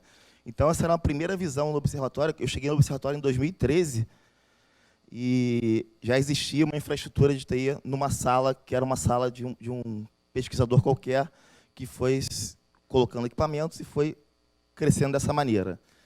A gente tinha lá 4 racks, um rack de rede e 3 racks de servidores, 2 ar-condicionados de conforto, 2 ar-condicionados para você ver, né?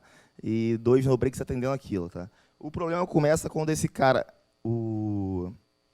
esse quadro de energia aqui, ele já começa a sofrer sobrecarga, já não começa a ser suficiente para atender a infraestrutura do data center, tá?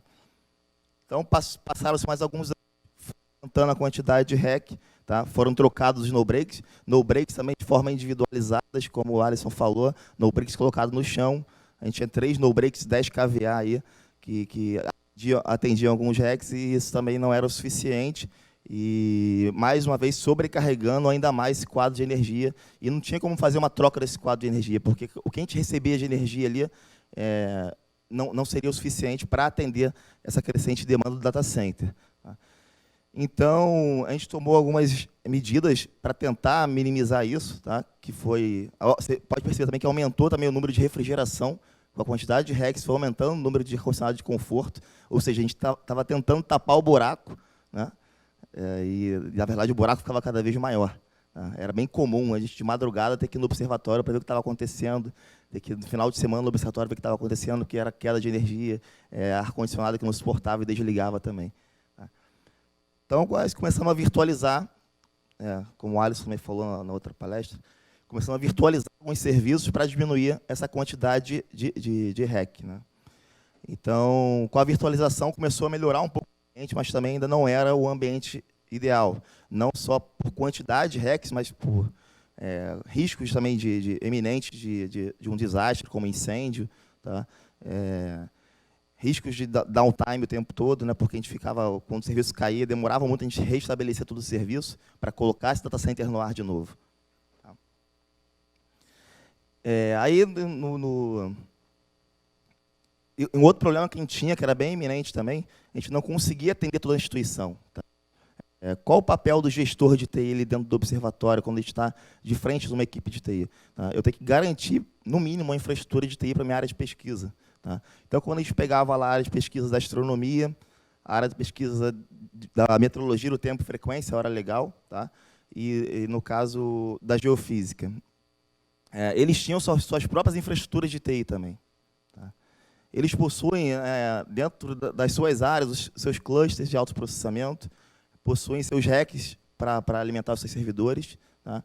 E a gente não conseguiria oferecer uma infraestrutura de TI, um data center adequado para suportar toda aquela infraestrutura. Um exemplo, chegou um momento que a gente tinha lá, na Casa da Hora, na divisão da Casa da Hora, eles tinham um gerador, tá? O próprio Carlos está aqui também, lá no Linha, eles também tinham um gerador, e nós, data center, não tínhamos um gerador. Então, do que adiantava? Os serviços deles ficavam no ar quando faltava luz, mas o data center caía. Então, não adiantava muita coisa, né? Então, isso foi com uma cultura durante o tempo, né? E hoje está aqui o diretor do Instituto, do Observatório Nacional, o professor João, que foi também diretor aqui do CBPF. Então, a gente batalhou muito com ele, né? E ele foi uma pessoa que, se esse data center saiu do papel e foi construído, foi devido à colaboração e o entendimento dele que era necessário, que não tínhamos mais como trabalhar dessa forma, tá? A gente não tinha como oferecer uma qualidade de serviço de TI dessa forma para a nossa instituição, e o crescimento da instituição também dependeria disso, tá? Porque a gente poderia ter uma área centralizada de grande processamento de dados dentro da instituição.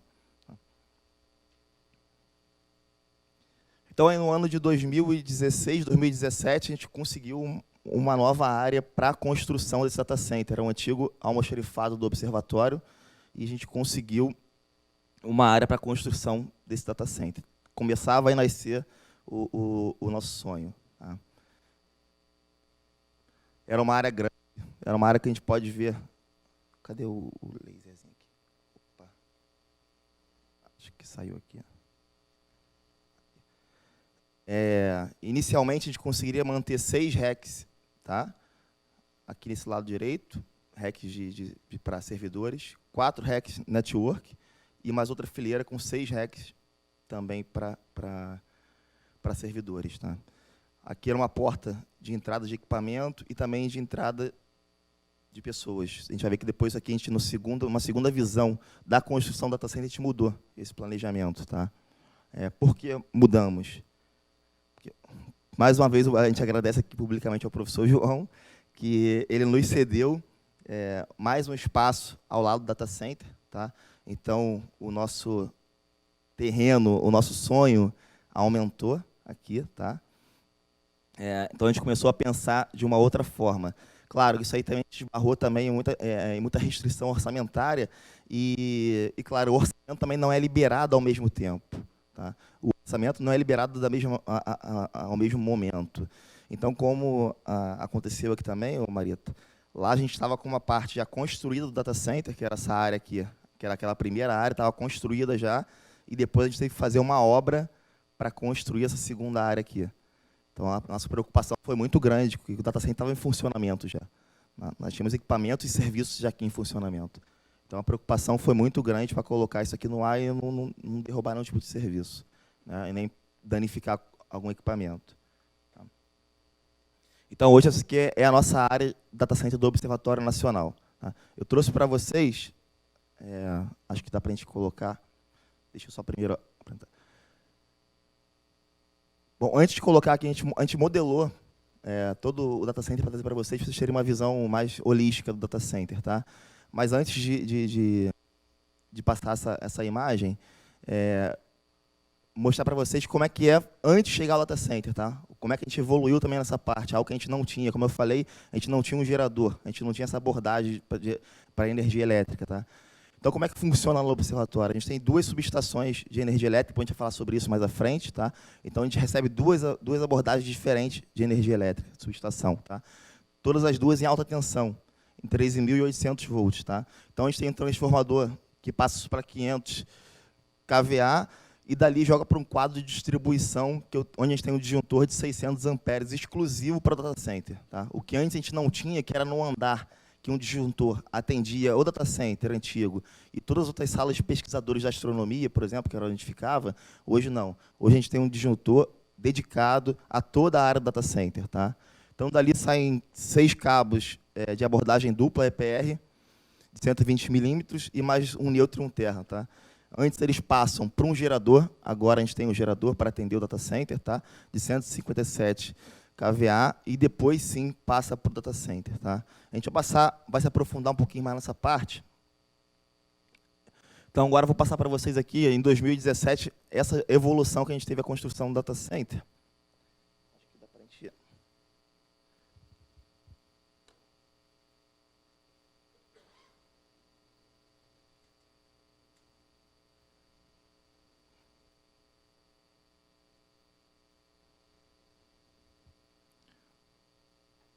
Bom, essa é a área construída do data center, tendo uma visão externa. Tá?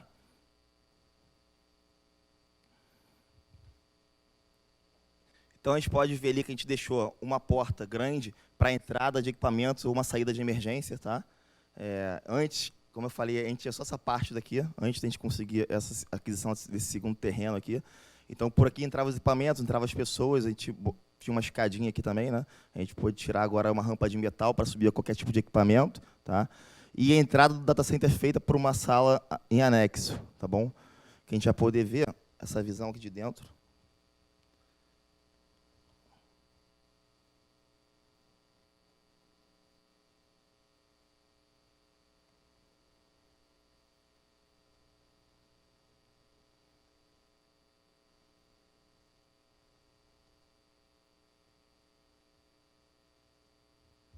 Então, hoje, Alisson, a gente fez assim, foi um projeto que a gente foi construindo e foi aprendendo no dia a dia, na surra mesmo. Né? Mas assim, é bom ver a sua apresentação e os materiais também, para com certeza a gente ir evoluindo cada vez mais. A gente está chegando num nível de maturidade bom, disponibilidade muito bom dos serviços também. Né? Então, aqui a gente adquiriu, primeiro a gente colocou uma sala separada, né? Isolou a sala do data center dos equipamentos e colocou uma sala separada, onde a gente pudesse ter aqui. Tá? Primeira coisa,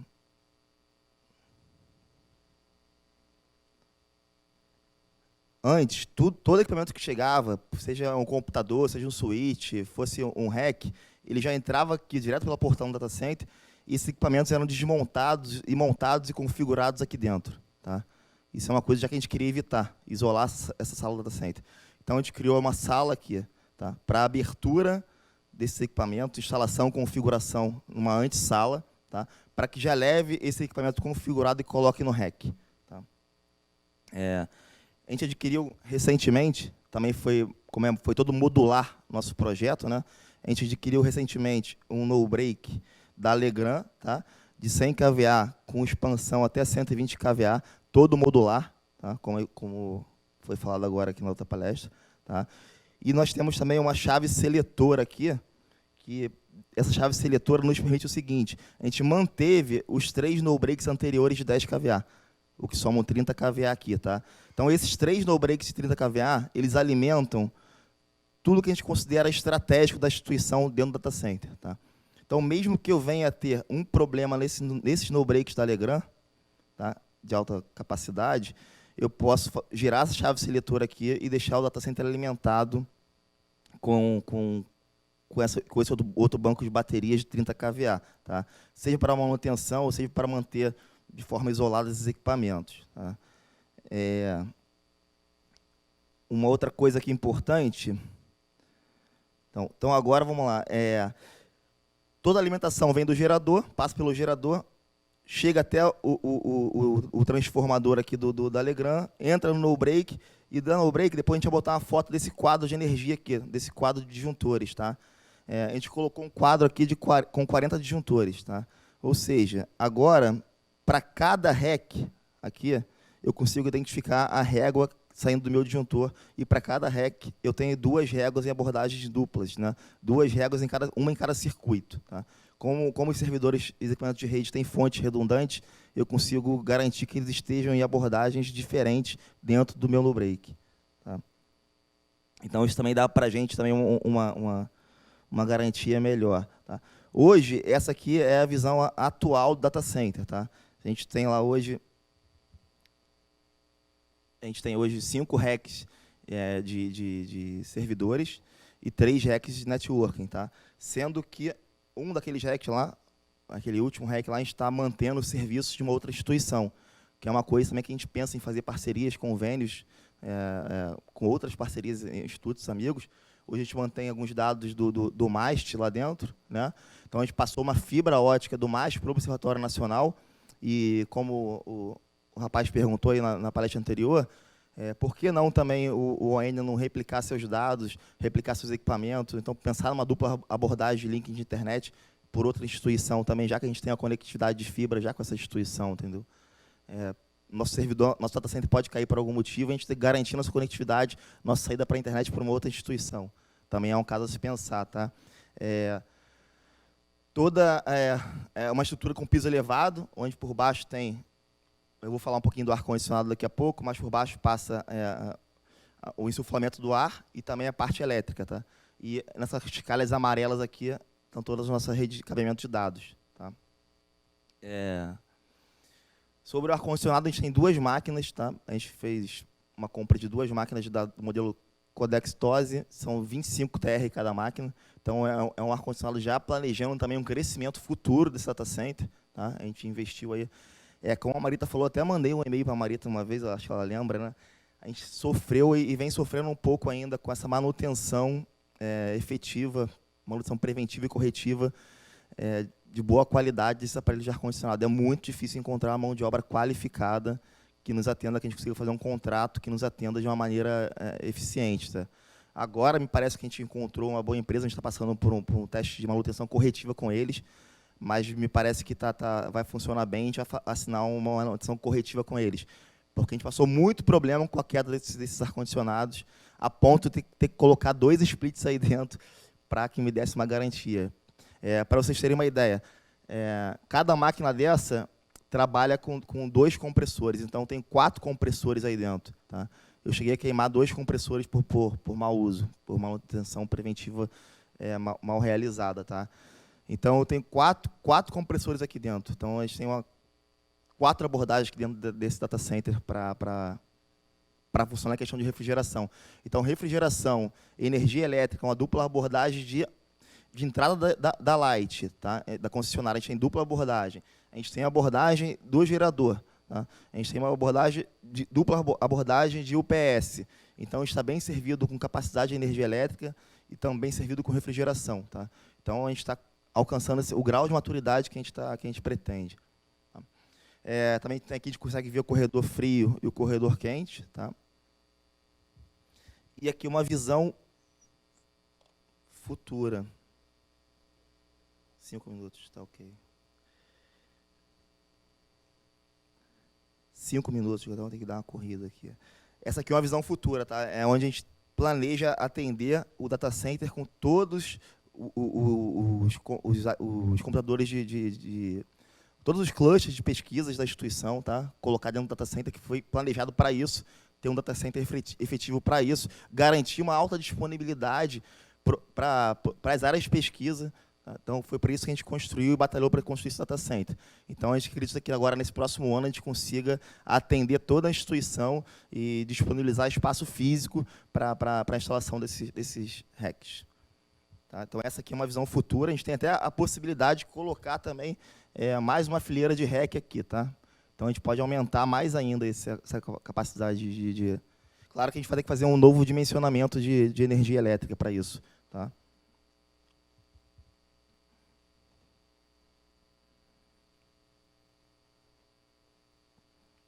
Então, voltando lá, são só algumas fotos, tá? Mas não são fotos atuais, tá? Mas essa é a área do data center construída. Tá? Essa já é a parte da visão interna, quando está na parte de construção, adequação dos racks. Tá? São só algumas ilustrações. Esse é o novo quadro de disjuntores que eu falei, de 40 disjuntores, para atender a alimentação de cada rack. Ou seja, para cada rack vai sair uma régua desse disjuntor e uma régua desse disjuntor. Então, a abordagem dupla aqui, em situações diferentes. Todo o nosso cabeamento é aéreo, tá? Nessa a gente está vendo a calha aí. Tá? Isso que eu falei, é o transformador e o nosso quadro de energia novo, assim, que a gente não tinha isso antigamente. Então, a gente tem um disjuntor só lá para atender o data center de 600 amperes. Tá? Essa é a casa do gerador. Tá? A gente teve um problema agora também da concessionária, da Light. A gente até imaginou que fosse da concessionária, mas acabou que na época, depois não foi, que a gente estava sofrendo uma sobretensão. Né? Então, tinha energia e o gerador entrou, começou a funcionar. Né? A gente começou a se questionar o que estava acontecendo e começamos a ligar para a Light identificou. A gente identificou no gerador que tinha uma sobretensão e o gerador identificou a sobretensão, ele entrou para evitar que queimasse algum equipamento dentro do data center. Tá? Então, ele entrou para trabalhar e cortou a energia da concessionária. Só que, como foi falado aqui, o gerador ele foi feito para trabalhar por muito tempo, né? Mas não durante um intervalo tão grande de forma sequencial. Né? A gente ficou com ele 48 horas trabalhando, abastecendo de diesel para que mantesse os equipamentos ligados. Tá? Depois a gente identificou que o problema foi no nosso transformador. A Light veio e a gente fez esse diagnóstico. Mas a gente ficou 48 horas com o gerador ligado trabalhando. Tá? Então, nessa evolução assim, de 2000, não diria nem Tier 1, a gente estava até abaixo de Tier 1, porque a gente não tinha nenhum gerador. Né? E hoje a gente tem uma abordagem de alta disponibilidade, tá? Em 2019. Tá? Porque a gente tem 2 subestações de entrada de energia elétrica. Tá? A gente tem módulos de UPS adicional, gerador adicional a gente não tem. Né? Esse é um caso a se pensar, se vale a pena a instituição, foi como o Alisson falou, a gente tem que fazer essa análise, vale a pena a instituição investir no módulo gerador adicional para que a gente tenha mais um ponto. Toda a distribuição elétrica para a sala de computadores deve ser exclusiva, hoje é totalmente exclusiva.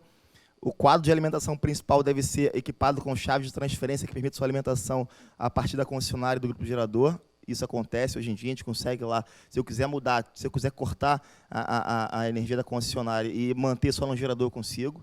Tá?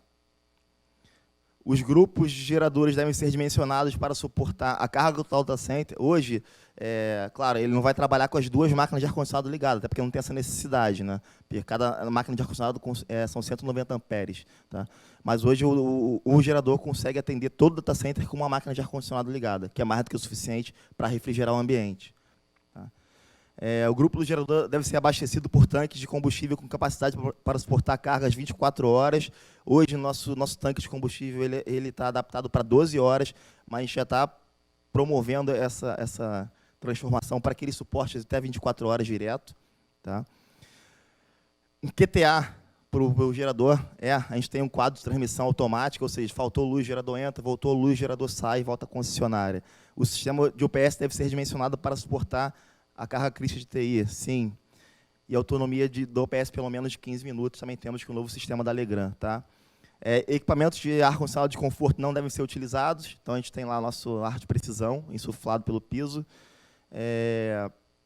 Deve ser dedicados exclusivamente para a sala de computadores, é o que ocorre. O sistema de climatização da sala deve operar sem parar, também isso é o que ocorre com a gente lá.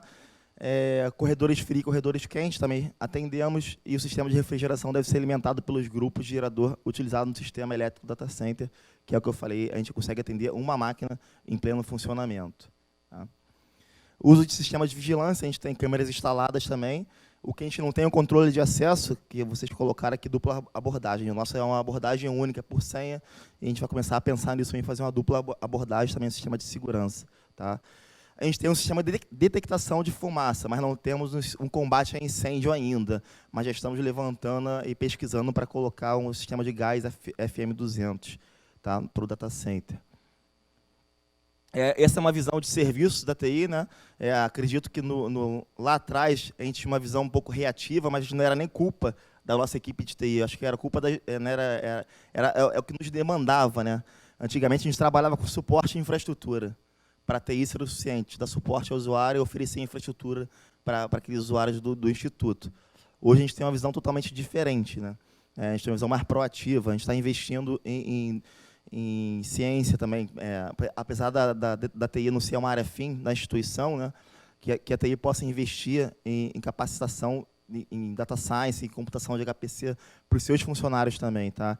Então, oferecer suporte ao usuário, infraestrutura, a administração de sistemas de infraestrutura de rede, monitorar esse serviço. A gente está construindo um NOC também de monitoramento de serviço para que fique...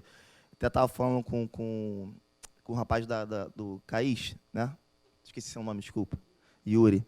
Falei, não tem como a gente administrar um ambiente que a gente não monitora. Né? E hoje a gente tem um total controle sobre a nossa rede. Então, a gente consegue monitorar isso. A gente conhece o tráfego que está passando dentro da nossa rede. Tá? Computação em nuvem, desenvolvimento de aplicações web, Moodle. Por exemplo, hoje a equipe de TI ela absorve toda a Olimpíada Brasileira de Astronomia que acontece no Observatório Nacional. Dia 13, não, domingo, agora vai ter a prova, e a gente tem todo um desenvolvimento de aplicações, desenvolvimento em Moodle, infraestrutura de redes adequadas para atender essa alta quantidade de acessos simultâneos que acontece durante a Olimpíada Brasileira de Astronomia. Tá? Desenvolvimento de recursos tecnológicos para divulgação científica. Hoje essa é uma outra linha da TI também, da divisão. Né? A gente entende que as pesquisas que são realizadas são pesquisas complexas, às vezes. Quando a gente fala de geofísica, astronomia, cosmologia, né? São pesquisas quando a gente fala de física quântica, são coisas que assustam um pouco a sociedade. Né? Então, a TI vem desenvolvendo soluções, recursos tecnológicos, como realidade virtual, realidade aumentada, para traduzir isso de uma maneira contemporânea para a sociedade. Tá? Então, esse, por exemplo, é um monitoramento 24/7 do data center, tem outras coisas que estão sendo desenvolvidas também, mas a gente consegue controlar não só nossos links, como os servidores, e também o monitoramento da refrigeração do data center. Tá? Hoje a gente foi contemplado, lá depois de bastante batalha lá com o pessoal da Google, lá, né, porque o Observatório Nacional é uma instituição de pesquisa, não é uma instituição de ensino, de educação. Né? Mas a gente conseguiu lá demonstrar para eles que a gente tem atividade de educação também, um curso reconhecido pelo MEC, em pós-graduação de astronomia e geofísica, e então a gente foi contemplado a utilizar o Google for Education, o G Suite. Isso economizou para o Instituto um contrato de terceirização também que tinha de manutenção de soluções de segurança, como anti-spam e outros. Tá? Deu maior disponibilidade e acesso à ferramenta de e-mail para os usuários, né? Versão mobile principalmente. Google Drive também é ilimitado, então também a gente consegue diminuir um pouco a quantidade de dados que têm que ser armazenados dentro da instituição. Claro, tem dados sigilosos que têm que ficar dentro da instituição, outros dados o usuário já pode armazenar no Google Drive, por exemplo. E estamos partindo agora para o estudo da ferramenta da Office 365, aí também para ser mais alguma coisa em nuvem. Tá?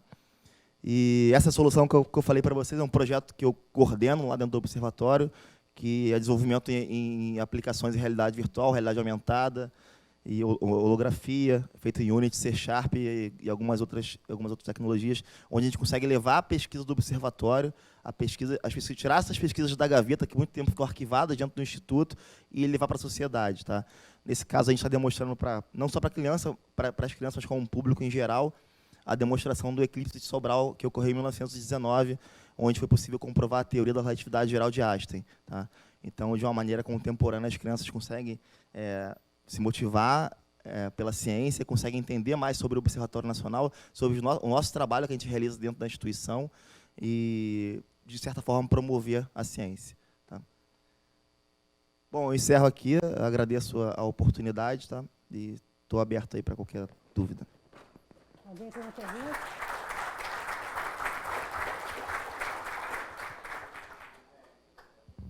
Alguém quer fazer uma pergunta aqui ou na confraternização? Que tal? Na confraternização, o próprio palestrante falou. Gente, vou agradecer de novo ao Jorge, uma excelente apresentação. Por hoje nós estamos terminando, mas amanhã tem muito mais. Inclusive um curso que o Carlos vai dar, que alguns estão inscritos, mas nós não vamos confirmar ninguém. Vocês apareçam amanhã aqui e veremos quem vai fazer o curso. Assim como as palestras. Tinha gente achando que estava confirmada já aí, cara. Não, assustar o Luiz. Tem muito mais gente do que nós temos de cadeiras. Então vamos ver, quem chegar primeiro vai ocupar... 7h30 da manhã, Luiz. 7h30 da manhã, Luiz. Gente, vamos à confraternização que a gente conversa melhor lá fora. É aqui fora, não foi por favor.